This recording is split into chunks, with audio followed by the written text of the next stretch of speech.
কৰ্তন কৰিব লগা হৈছে যেহেতু আমাৰ হিয়াৰ আমঠু জুবিন গাৰ্গ ডাঙৰীয়া আমাৰ মাজত নাই জুবিন গাৰ্গ ডাঙৰীয়া আমাৰ মাজত নাই বুলি কথাটো কোৱাটো বহুত বুকুখন কঁপি উঠে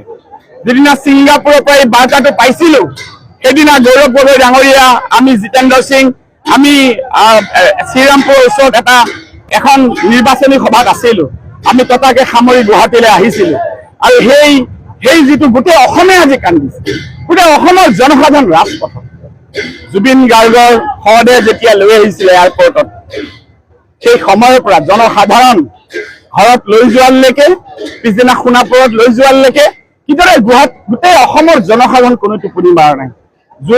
যোৰহাটত যি কাৰ্যসূচী হৈছে তাতো কিদৰে আপোনালোকে জনসাধাৰণৰ যিটো আবিৰ্ভাৱ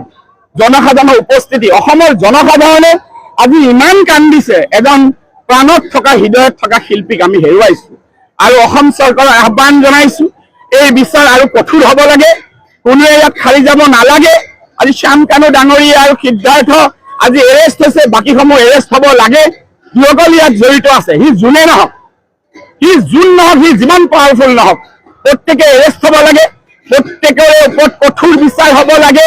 আৰু এই বিচাৰৰ প্ৰক্ৰিয়া CBIৰ হাতত অনতিপলমে অসম চৰকাৰে আহ্বান জনালো হস্তান্তৰ কৰাৰ কাৰণে আৰু এই বিচাৰত কোনো মতে যাতে অলপ ছিদ্ৰ থাকি নাযায় তাৰ কাৰণে আমি আহ্বান জনালো আৰু এই নাও খেল দেখা পাইছে আপোনালোকৰ কেমেৰাই চাই আছে এই নাও খেলৰ পৰম্পৰা এই নাও খেলৰ যি অস্তিত্ব যাতে সদায় জীয়াই থাকে আমাৰ গাঁও পৰীয়া নৈ পৰীয়া জনসাধাৰণৰ এই মিলা প্ৰীতি অটুট বান্ধোন সদায় থাকে ইয়াকে কামনা কৰি সকলোকে ধন্যবাদ।